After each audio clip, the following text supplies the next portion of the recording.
Welcome to Platemark, the podcast where we dive into the sprawling ecosystem of the print world. I'm your host, Anne Schaefer. Today, we're bringing you a History of Prints episode. We're heading to 18th century Venice, a city of masks, canals, and incredible theatrical splendor. Joining me is our resident subject matter expert, our s2e, True Ludwig. We'll explore the whimsical, light-as-air etchings of Tiepolo, whose Scherzi and Capricci moved away from the heavy Baroque into something more spontaneous and imaginative. We're talking about the birth of the caprice, the power of the autographic line, and why these Venetian masters still capture our imagination centuries later. So finally, we come to part 3 of our 3-parter on Venice and the Venetians. As you know, all of the images are over in the show notes for you to follow along, so let's get into it. So now we're going to talk about Tiepolo. See. And I only included one big painting of his, just to remind y'all about Tiepolo, because he's one of those people I know is very, very important. And it's an 18th century thing that I didn't always pay a lot of attention to. But there's multiple Tiepolos. We're talking about Giovanni Battista, right? The father. Right. But we'll say a few things about the son. I wasn't gonna, but damn it. He's amazing. Yeah. Yeah. I was like, damn it. Giovanni Domenico. Very good. Look at you. GD. How come you know? Because I had a catalog white. That's correct. And it had 17 barbells hanging off of it. The national Andrew Robinson, who was the head of prints and drawings at the National Gallery when I was there, loved Tiepolo. And they have some glorious drawings by both. Yeah. Because the drawings, again. The wash drawings are so amazing. However, we're going to talk about, go ahead, what's his name again? Giovanni Battista Tiepolo. Pictor. And so there's an etched portrait of him, which I think is quite delightful. Essentially, he's almost exactly the same time as Canaletto. So he's 1696 to 1770. 1770 is the year that Beethoven is born. So you start thinking about how these guys, especially Tiepolo, is Rococo. And what you'll see is a change in what rendering things becomes. And it goes from being beautiful to, as you'll see at the end, I'll talk about how at the very end of this, Edmund Burke starts making the division between the beautiful and the sublime. And in the middle of all of this is the picturesque, which is kind of where Canaletto is living. But with Tiepolo, just his drawing, my God, it's... They are something. They're breathtaking. Yeah. In their economy of mark. Yeah. That's the kind of facility I would like to have. Oh, come on, man. That's like Art Tatum floating across the Keys, Right. It's just breathtaking. But that's why, we got to think about, here's Tiepolo, and he's a wonderful guy. Let's see.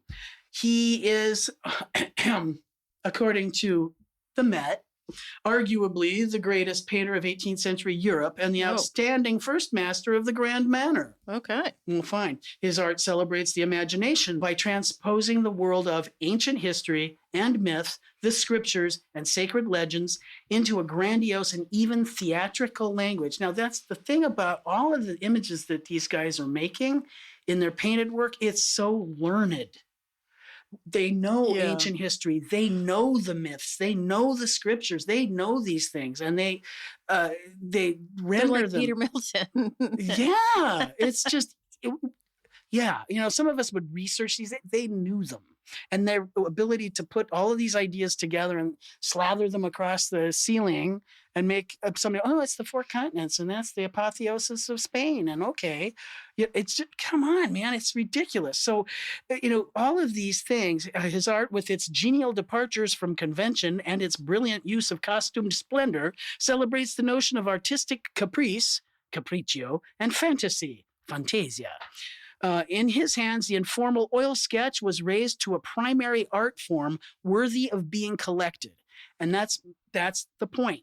That's fascinating. Yeah, because the sketches, the drawings, the sketches, the etchings, the informality, that becomes a currency. Well, and really what happens is that the style of painting that is the informal part of the sketch becomes a style of painting, period. Like it's Eventually, yes. Right. And they're like, oh, that's so cool.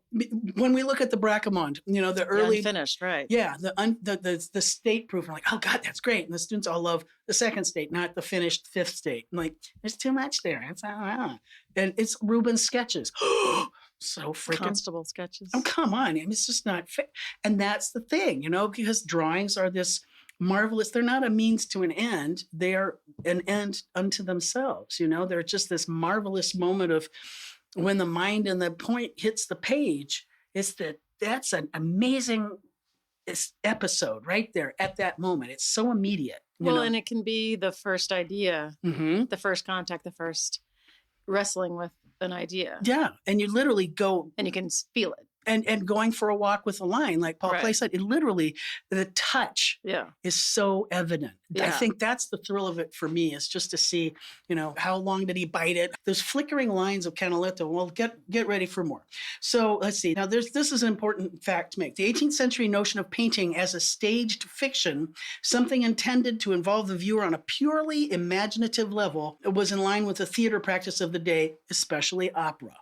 There is a close analogy between the goals of Tiepolos' painting and that of the leading poet and librettist Pietro Metastasio, who, although born in Rome, was at the court of Dresden, who said, "Dreams and fables I fashion, and even while I sketch and elaborate fables and dreams upon paper, I so enter into them that I weep and am offended at the ills I invented.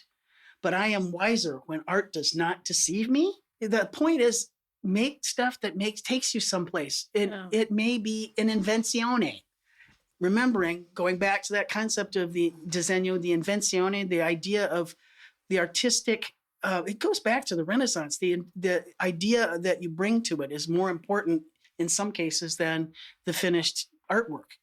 Invenzione goes all the way back to Raphael. That's why he was making those prints, because people respected his drawings.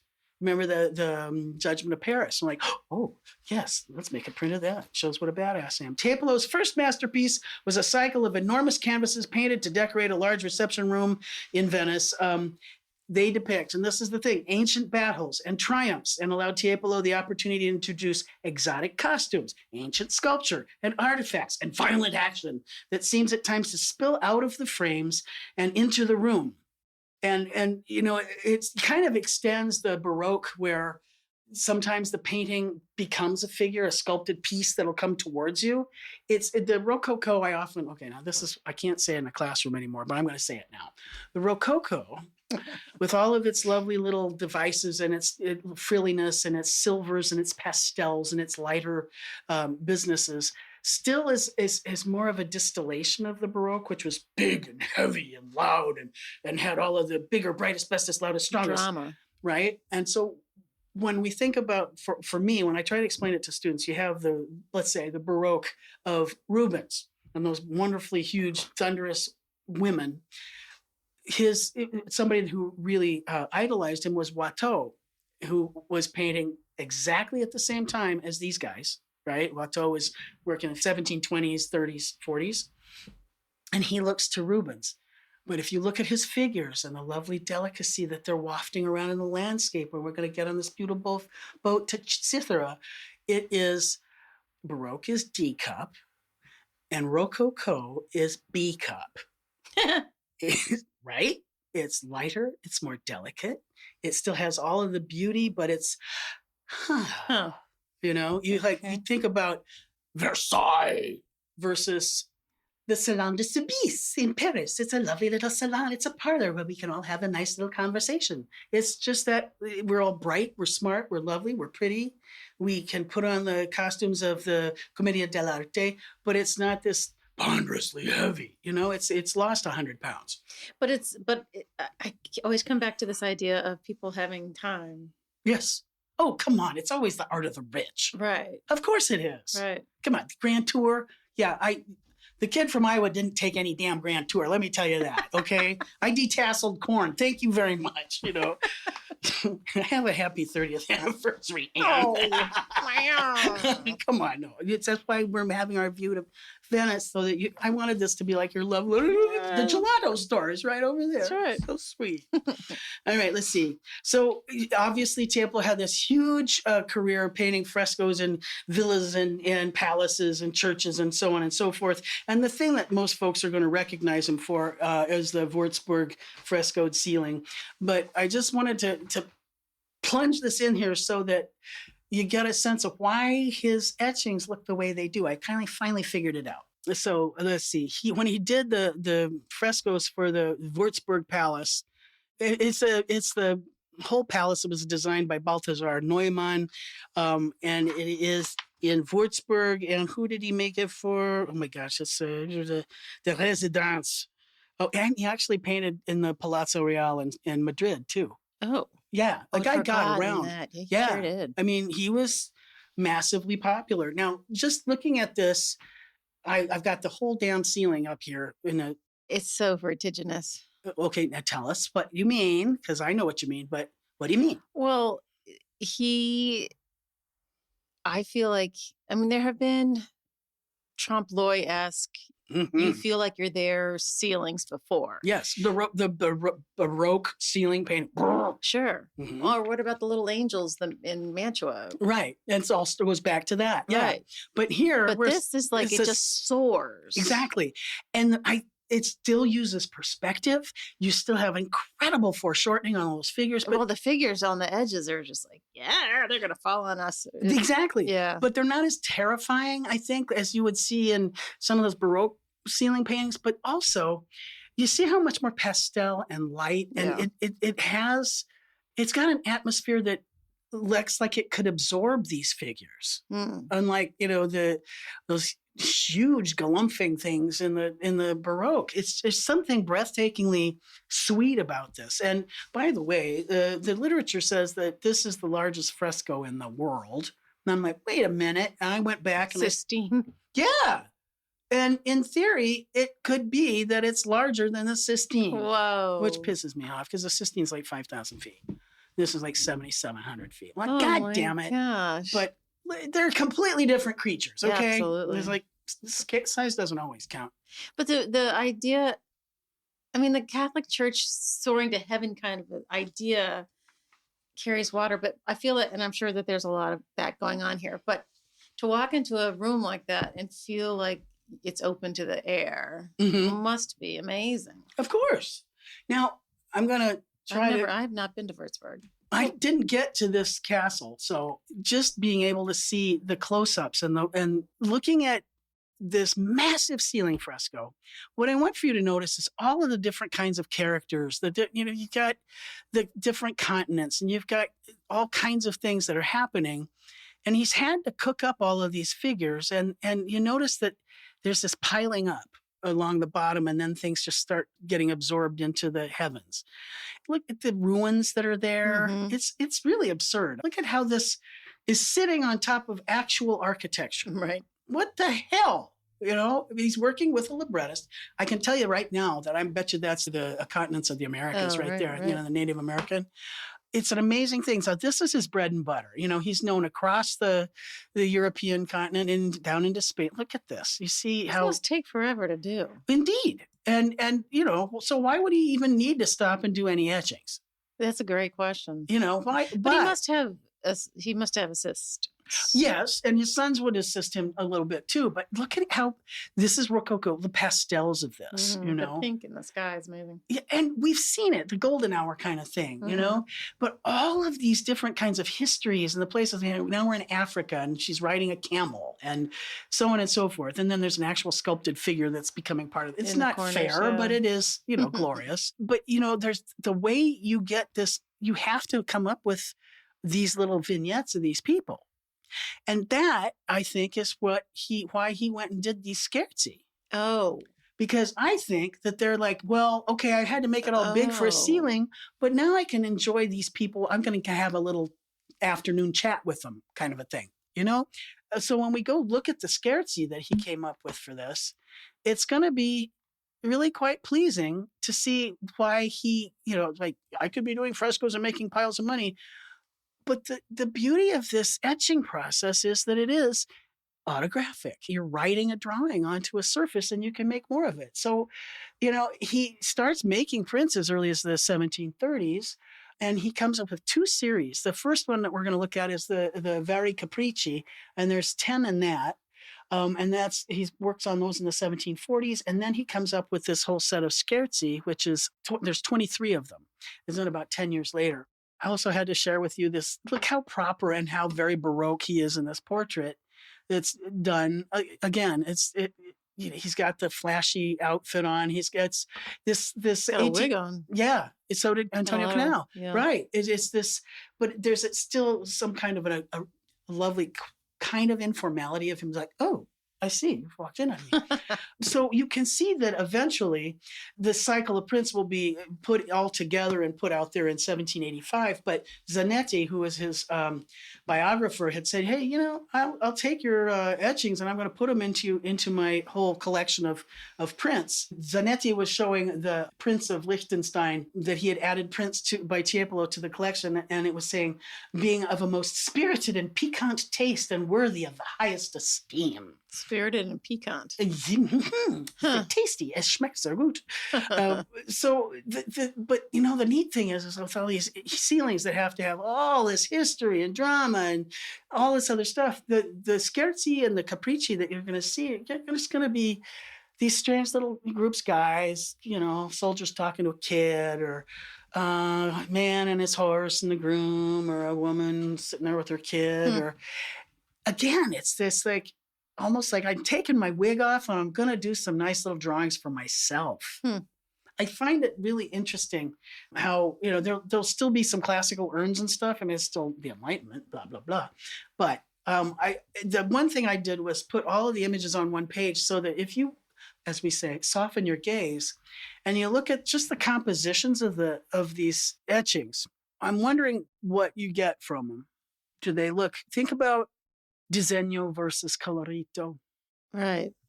I mean, they're not solid, but things are clumped in a pyramidal sort of situation. They are, but did you notice how many? Diagonals. Look at all those diagonals. Yeah. They're still active. And yes, you're right. There are clumpy clumps. And they look like the clumps of darkness along the edge of the cornice of the Würzburg fresco, yeah? Yeah. To me, they look like he's just, okay, I'm going to have a little fun with. So I picked out a couple for you, and let's see what you get. There's something so sweet about this. And it's also, by the way, the plate itself is about 6 by 7 inches. Wow. So here we have 3 soldiers. Here, you go ahead, catalog, or read it for me. 3 soldiers and a youth lying on his abdomen in a landscape. The soldiers bear armor and a flag. And here, Tiepolo. Oh, yeah, he signs it. But look at how winsome that kid. Wait, so this is interesting because Canaletto's still signing in the margin. Yeah. And Tiepolos thrown it in on the rock. Yeah. It's like within. It's still kind of. Which isn't necessarily new, but it does seem a little casual. Well, but if you kind of cover it up, it still carries visual weight. Yeah. Kind of like when you look at where Paul Klee puts his signature on those stinking drawings, like, oh, you bastard, how dare you? So tell us about this it's really quite sweet. Well, the 3 soldiers, interestingly, it looks to me like 2 soldiers and the drum corps youth. Yeah. The flag bearer or something. He's like the kid that's kind of got all hugged to himself. Right. And then this kid lying on his abdomen. I have no idea what he's doing there, except for he must be he's like fascinated by soldiers' gear. He's like, wow. And look at how lovely that's this little feet, just like your kids laying on their stomachs watching TV. Yeah. Right? Yeah. But then you look at this huge, marvelous back of this soldier. Mm-hmm. That's a stunning drawing. Mm-hmm. Look how effortless that is. Yeah. It looks like a sculpture done in, I don't know, a couple dozen lines. And that's just so. Well, and his left arm too. Isn't it gorgeous? And the hand that's curved over the rock. It's just beautifully, look at it. Yeah. It's just, and even the axis that the flagpole and then the staff of the other soldier, and you just, it's such beautiful composition. I think this one is really wild. This is a nymph with a small satyr and 2 goats, because every woman should be laying around with a small satyr laying on her lap. Yeah, as in a child who has goat legs Strange. Well, these are indeed capricci. Yeah, that's right. And by the way, you have to go back to the concept of all of the gypsies, magicians, goats, all the magical superstition kind of different, it's almost defying the Enlightenment, the things that he's representing. Or maybe he's showing the peasantry and their not as brightness. I actually have a really cool quote I want to bring in that Linda Holtz brought up. So our nymph with her small satyr. Look at what is she holding here?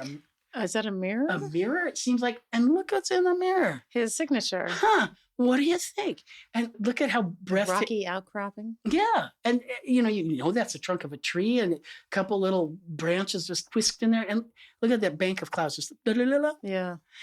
And you can imagine that being a fresco. I think a fresco requires an ability to slap it down, like place it, know what you're doing. And I think the way he puts his lines in lets us see that he just knows where it's going to go. Like when you think about somebody playing stride piano and they're boom, chip, boom, chip in their hand, they don't have to look. No, yeah. And it's that knowledge, that sureness of it. There's not a bit about this that looks labored in any way. Right. Man, I don't know. You guys are going to need to focus on this little satyr guy. That's how I felt all the way through Christmas break. That's my gut right there. After look at he's been sucking down something out of that little gourd there, right? So we had that one, and then just a couple others because they're fun. Go ahead, read it, cataloger. 3 figures and a snake coiled around a staff, surrounded by a landscape. The central figure rests his left hand on a shield and leans toward a bearded figure holding a book. Yep, all that's going on. And to me, that looks like a caduceus, but it's a snake and a staff. Something's going on. There's soldiers, and that's Medusa on the shield. Oh. So don't you think, right? Yes. Right? And so that invokes mythology. And then these books that they're looking in.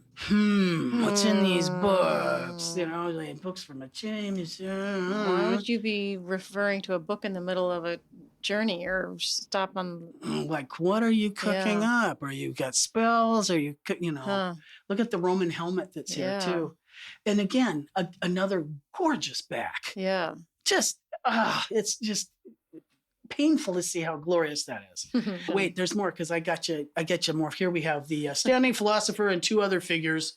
That's really informative from the various caprices. But look at him, this grizzled man, and again holding the big book. He looks like Moses. Exactly. Yeah. Right. And so we have these peculiar groupings. But they're caprices, and he's doing them. I think he's just having a lark, making marks. Huh. And they're my favorite, of course. Oh, goodness. And this one is a death-giving audience. Now, tell them what they've won, Johnny. What do you see? Jesus. Well, there's a group of people at the left. How well-dressed do they look like? Rich people? Do they look like bumpkins? What do you got? They look wealthy to me, but I could be wrong. Well, it's hard to see because there's a cat in front of Not it. being versed in this sort of... Well, I'm going to say... Let's see. I'm having a hard time making this out, actually. Oh, he is not wearing a shirt. Okay, so he's got a staff and... They're wanderers of some sort. Yes. Because they're just out in some kind of weird landscape, yeah? And there's a very hungry dog in front of the group of people looking very unhappy. Yeah. And they seem to be leaning on a door that looks like it should be a tomb. But exactly. I think tombstones are factoring into this. Yeah. And they're all terrified looking at this figure of death who's holding a book, which probably has one or some of their names in it. Oh, okay. But look how eerie and scary. And yeah. So death is seated on the right. He's seated on the ground and he's got a cloak over his shoulders and a headdress, but you can tell he's deaf because you can see his rib cage and everything. And then also look up here. There's some kind of an altar with a skull and other things happening. It's like, what's going or something. This is a tableau, a staged. Think about how it's being presented just in terms of its stagecraft. Right. So that's it for the caprices. But wait, there's more. The second set of 23 etchings are called Scherzi di Fantasia. So they're jokes of fantasy. And the caprices actually were in quite wide circulation, but the Scherzi apparently didn't get circulated much until after his death. And eventually were all printed in one volume. But collectors love his work. Now, see, this is the concept in the 18th century was also on collectors. And this is when you have all those great catalogers and Crozat and Barch and all of these other people are starting to really catalog prints. Just like it's sort of like the Diderot of printmaking, right? Just an encyclopedia of all of these great works. So collectors and connoisseurs love them and their enigmatic meanings. And they show his brilliance and his successful rendering of what a caprice is. And to come up with what is a caprice, what is a scherzo or a scherzi, it hadn't been there. But the other reason I put all of these on this same page is if you notice the format of them, how they're verticals, and you notice just the balance of positives and negatives and the placement of the figures. And remember that Tiepolo was painting for Charles III in Spain. There's a fellow that's growing up in Spain at about that time named Goya, who's going to see prints like that and go, man, those compositions are awesome. And if you look at that format of that and the way those that's going to be the kind of thing you'll see in his Capriccio of 1792. I started looking at these as a body of work, not just one-offs. And if you see them in groups, and then to me, it's like each one is a sentence. You put them all together and you get a paragraph or a story. You know, it's not that it's a narrative, but that you're seeing the way his mind works when he's constructing various scenes. And there's your frontispiece. Now, what do they get there, Anne? Go for it. There's a sort of blasted tree in the front, and there's a broken tablet, sort of gravestone wall-esque something, upon which are seated a group of owls. It's so Goya. It's very Goya. But it's also 50 years earlier, 60 years earlier. Yeah. You know, so, but those owls, and also just that gorgeous diagonal of it could be a tombstone. It's so gloriously composed. It just hurts how beautifully made that is. Also, I wanted for you to see how, when they were published, see how nice and big the margins are on that. Yeah. Now, when I looked at the set of Canaletto's caprices that have been sold to the British collection, they're cut right to the Platemark. Yeah, that was yeah. I know. And here, when this set was published in 1785, look how juicy those margins are. That's what makes me happy. And that's for the market. Yeah. Market taste changes. Yeah. Yeah. Isn't that great?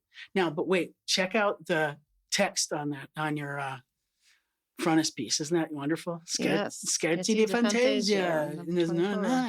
And it's just, and notice again. Morto in Madrid. And it shows them in perspective. You know, the lines are in perspective on the actual block. It's just stunning. Okay, so the thing we got to keep in mind is just what a brilliant draftsperson he was. His drawings are just as prized as his fresco. And think about it. That's the kind of thing maybe one of us could actually have something like that, because he's not going to be frescoing your ceiling much anytime soon. So just a couple of things I wanted to put on your radar, just in terms of what he was putting into these images. Here we have from the jokes of fantasy. Here's a happy satyr and his family. Go for it, Anne. Tell them what we've got. Well, the Papa Satyr is sitting on the ground with his horn, and then Mama Satyr is sitting on looks like a baptismal font or something, like a fountain or something, and the little kid's next to her. And then there's a staff behind the father with an owl on top. Those naughty owls, those worrisome owls. But doesn't he look just... Yeah, Dad looks a little, I'm not even sure what the word is. Lascivious? Yes, lascivious. I love the pine tree. Isn't that? It's just... I mean, it looks it's like so simple, but so effective. And elegant, right? Yeah, but... Now... Looks like clotheslines in New York. A Norfolk pine. Yeah. So just these, and also notice how open it is. Yeah. He's not afraid of letting a ton of blank space be there, and it's not empty. It's charged, which is just so lovely. This one I thought was pretty wild. So here we have the half-dressed nymph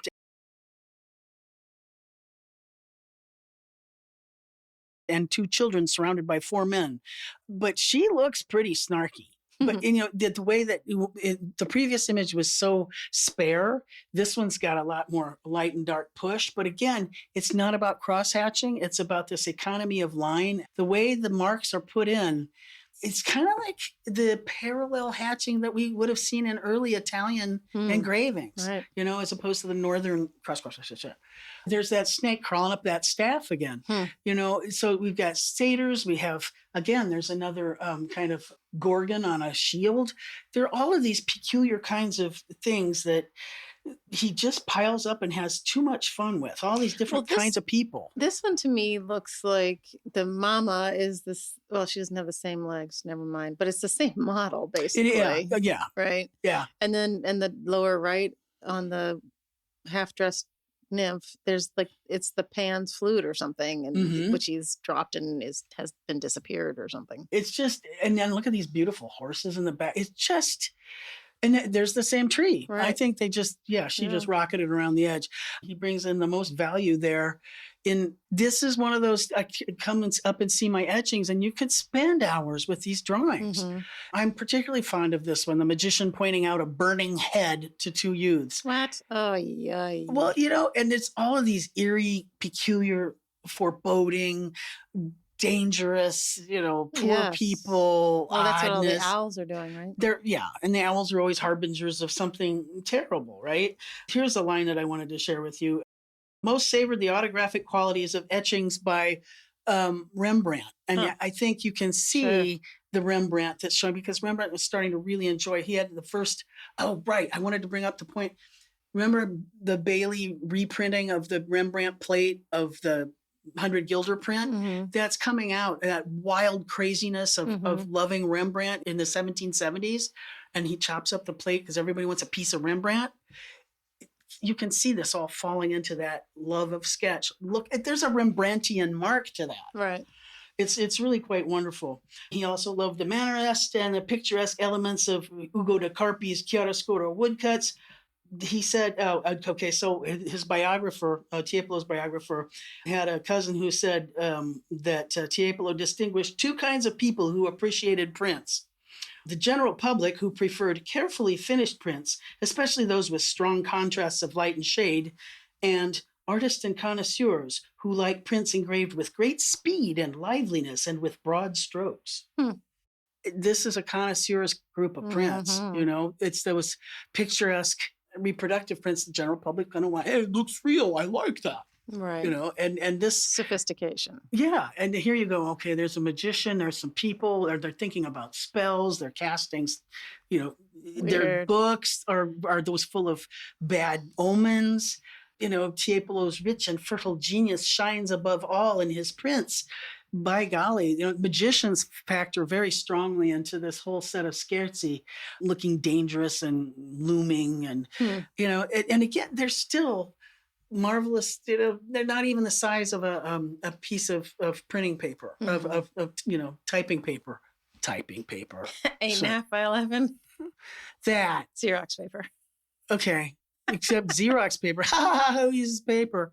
And so the other thing that's so great is that Pulcinella shows up, that geepy little guy, from the Commedia dell'arte. And here's a group of folks, you can't tell if they're gypsies in those days, they would have called that. And then this handsome young man who just happens to be leaning against a tree with nothing on and a herm with a head of a dead goat on it. Because stuff happens, and you need to there's the owl in the front. Yeah, and so it's this superstitious, terrifying, but God blast it, these compositions are gorgeous. Look at the close-up on him of the Pulcinella. And again, just the deftness of you can see the actual ripples of muscle in this arm. It's anatomically readable, and yet it's fresh and alive, and it's got a Rococo sensibility. They all loved the Commedia dell'arte at that time. So I just wanted to share with you how you could have pretty nude boys and magicians and ladies who are pissed off with their chests open, and, books of necromancy, because that's another aspect of this. The simple folk are not enlightened, and so they believe in these superstitions. And so in one respect, maybe this is bringing that up and showing, the simple folk don't know what the Enlightenment teaches us. I see. At any rate, there's one more of a philosopher or an astronomer reading, and it looks so much like a Rembrandt. Well, it looks like Melancholia. That's true too, but with let's say 10% of the Sure. values in it. Yeah. But you're right about that. So there are these moments of scary, weird harshness, witches and those kinds of things. But it still looks like he's grouping people that pass through the various cornices of all these figures in his frescoes. And he got to actually spend some time looking at them and documenting who they are and how they live out in the world. So he just really does create a magnificent set of images. God, look at the birds just fluttering up. And then, because you must, he throws in 2 biblical images into the Scherzi. And you go ahead and tell them what they've got on. This is one of them. Yeah, this is the rest on the flight into Egypt, 1750. Which is part of the Scherzi. He was working on this whole body over about 10 years. Yeah, it's another Scherzi. You're going to run away from Herod's threat to kill all the little... Yeah, but he threw in a little religious thing there too. But notice how different that looks with the people are coming. I don't know, angels' wings. They even look a little sinister, don't they? They do, but there's so many of them. Yeah, there's a lot there. And there's a little Hebrew going on over there now. And then the last one, I do love the composition on this. This you had just showed me this, the Adoration of the Magi. Mm-hmm. You'd show me the beautiful pen and ink drawing, wash drawing. And at the National Gallery. And look at how he manages to translate that into this etching. And it's just lovely. Look at the shaft of light coming from the heavens. There's 3 lines. The shaft of light is amazing. It's absurd. It is that absurd. It works. And it shouldn't work. No. And then the structure or the ruin of the part of the inn that's just sort of dangling up there. The thing you notice first is the cow, the ox, the ass. They're all there, and the donkey's going like, great, you put a baby in my food trough. What? Thanks, But it's just too beautiful. And you can see the Rococo delicacy of it. You can see why connoisseurs would just fall all over themselves for these things. Yeah. So thank you, Mr. Tiepolo, for your capricci and your scherzi. And by the way, thanks for making a son, Giovanni Domenico Tiepolo. And he extends his father's skill. And the only thing I'm going to say about this is that he takes it one step further in terms of adding value. And you can see that he learned all about how to do the exercise and the prep for paintings. But to look at his cycle of compositions for his 14 Stations of the Cross as a suite, you look at how he moves the cross through that. All of the images talk to each other. When you think about a set of prints, you think about pulling them out of a box one by one by one. Right. But to see them laid out almost like a film strip, and you see the visual narrative of how the cross is dragged up and how it moves across and how the form of that, it's almost this most glorious abstraction of value. And so the son puts out this Stations of the Cross, 1748 to 1749.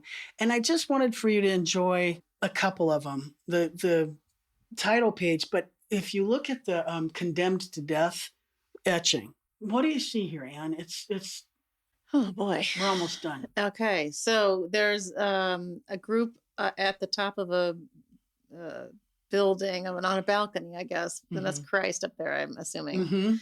And is he being taken away, or it's essentially an etche homo, like, what do you want to do with him? Okay. And the crowd is going, okay, so then the crowd below is hollering, and the people closest to us are conversing like, what do you think? Yeah, I think we should kill him. He's condemned to death. And then on the right is the most critical piece.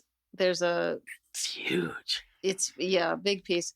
It's a laborer holding the cross. Yeah, it's like he's almost bringing it in. It's like, okay, this is the inevitability. It's it's almost walking in. Yeah. But you can see, look at the Corinthian columns. There's ruins in there, but there's also the theater of these people. They're just the staging of this is so extraordinary to me. And you can still tell he's looking at the Rembrandt of the presentation to the people. And Rembrandt was looking at the Lucas van Leyden. And so if you were to draw this diagram, the chain of being, it's just amazing to see how this happens. But the addition of the laborer with the cross is like so modern. Isn't it though? Yeah. I like it doesn't have to be there in the story at all. Yeah, I mean, if you cover it up, it's like, oh yeah, there's a bunch of people, but it's just Stunning. It gives it the complete motion, and that could be, look, even on the frontispiece, the Via Crucis, it's the cross is dragging you in. It's at that Venetian diagonal. All right, and the two crosses are already up on Golgotha. Yeah. And then the cock is crowing, and it's just magnificent stuff. And so the Stations of the Cross, then in 1753, he puts, and there's 60 plates in the cycle. 60? Yeah. Jesus. In the flight into Egypt, and it's absolutely stunning. Good God. Yeah. But I just had to share this with you because it's also the chance to start seeing how the sense of the landscape is really becoming far more picturesque and wonderful. Here's the title page. And it's just so dear to see him scribing his cursive on there. Like how beautiful that is. That's lovely. Cursive, drawing, the beautiful mark that's made. I just wanted you to... Well, it's not the block letters that you would... assume. It's all cursively, wonderfully calligraphic. It's just absolutely, calligraphic autography. Yes. Now, I just wanted you to tell them a little bit about Joseph leading Mary. Take a look at this. This cracked me up. I've never seen something like this. I just adore it. Well, so Mary is on the donkey being led by Joseph, but she's up on a rise and he is heading down a declivity, and so you only see sort of the upper half of his body. Look how buff he is. He's huge. And normally Joseph is like always kind of sort of like, what happened? He looks like he's been cuckolded by God or something. He's like, how did this happen? How did I end up with a 15-year-old virgin who's pregnant? But look how he's leading. Was she 15? Oh yeah, she's a kid, total kid, like maybe younger. Yeah. Now they got the angels that are accompanying that. Again, that's just those shafts of light, Jesus rays of sunlight. But now here's the thing that my students look at, and it's when you look at how halos go on people, and sometimes they're wearing these big discs, and then there's a giotto where I had a student, when the guy's back is to you and the halo is he's like, how does he get the food in his face? Because he thought the halo was incredible. And then when you notice that Masaccio's the halos start being in perspective with whatever angle the head is in. Look at the way the halos are in this. They're so darling. They're just floating above, like kind of like the way the birds fly around your head when when you get bonked. But it's just, look how magnificently strong, and how there's these different values, time bitings. The birds are leading us in there. It's just absurdly beautiful, and so many different kinds of marks that are being made. And here Joseph is taking a look at the Christ child and just making sure do you see how picturesque this has become? It's loving and extolling the land and moving us all the way back into the distance. And you can see it setting the stage for what landscape will become in the next century. Right. It's really quite visionary.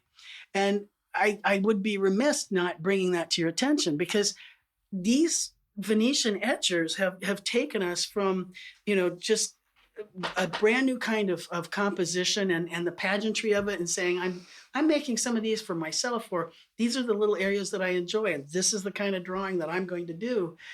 And eventually it becomes codified into what landscape will be. So I'm showing the cover of the Philosophical Enquiry into the Origin of the Ideas of the Sublime and the Beautiful, which is published only a very few short years after these prints were made. As Edmund Burke is talking about, what is it that is the making of an image? And so, when we talk about things that are beautiful, beauty is associated with pleasure and love and smoothness and smallness, and it's pleasing and well-formed. But there's this new thing coming in, the sublime, which is associated with astonishment and terror and awe and powerful and vast and destructive. And somewhere in the middle, between the beautiful and the lang, is the picture as these caprices and the scherzi made by Canaletto and Tiepolo have given us. And it's absurd how stunning they become. And what that also does is it gets us right on the front doorstep of the next guy, which will be Piranesi, who takes us to the sublime. When we start looking at the Piranesi prisons the next time we meet, you'll say, oh, I see. He was totally stoked by looking at Canaletto and Tiepolo, and then he went, whoa, and got real dark. But he was also a product of the Enlightenment. And so that's the beauty of our friends in Venice. And that's all I got to say about these boys. I hope that it helped you get excited. Well, Yes. Thank you for taking us through that. That was really amazing. Kind of fun. They're You great. guys have to look at the images because they're totally worth it. Yes. I'll do my best to get them all there. They're really, I made it easy on you this time. Okay. This is the NGA. This is at the Met. Thank you. That's Anne always... works her tail off to get these, and I throw them all in my PowerPoints, but they should be easy to find. Okay. I didn't know I was going to be this happy about them. Oh, that's so funny. Yeah, I mean, I knew that they were nice, and I thought, but the minute you start really looking at these candelabras, like, you son of a bitch, man, you can do that perspective and all that stuff, and then you go, yeah, well, but what about this? I can do this too. And it's just the economy of just the well-placed, it's like the bon mot of a mark. It's just infuriating. It's so lovely. Nice. All right. Well, thank you. Next time, guys. Take care. See ya. Hey, everybody. You know, it's always a treat to walk through history with True and see these familiar Venetian views with fresh eyes. There's something so modern about the way Canaletto and Tiepolo prioritized the artist's hand and imagination over simple photorealism. If you want to see the incredible line work we discussed today more closely, including those light-drenched etchings, be sure to head over to the show notes at platemarkpodcast.com. We've posted images of the Scherzi and Canaletto's Capricci so you can follow along with True's technical breakdowns. If you're enjoying these deep dives into art history, please consider leaving us a review on Apple Podcasts or Spotify. It's the best way to help other print nerds find the show. If you're a professor, I hope you're sharing these with your students. I think they're an invaluable resource for colleges that can't offer a history of prints class. As usual, I need to thank my team, Dan Fury of Extension Audio for being my sound guy. Thanks, Dan. Uncle Michael Diamond for the use of his original music, and also Skip Barnhart and Lee Turner for the use of sounds they sent me from their studios that make up the intro and outro of each episode. Thanks for listening to Platemark. I'm Ann Schaefer, and we'll see you next time.